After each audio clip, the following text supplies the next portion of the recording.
मोदी सरकारचं फेल्युअर आहे।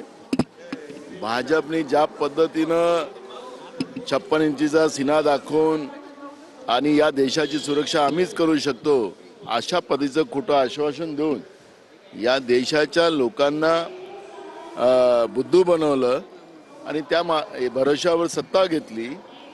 मग आता काश्मीर असुरक्षित आहे, दिल्ली असुरक्षित आहे, तर आता कुठं गेले 56 इंचीचा सीना?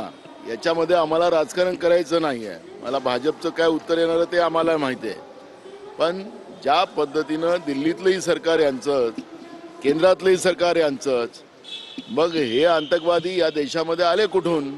हे सगळे प्रश्न या निमित्तानं निर्माण झालेले आहेत। आणि म्हणून नरेंद्र मोदींनी ज्या पद्धतीनं देशाच्या लोकांना जे खोटे आश्वासन दिले त्याची ही पोल खोलली गेलेली आहे।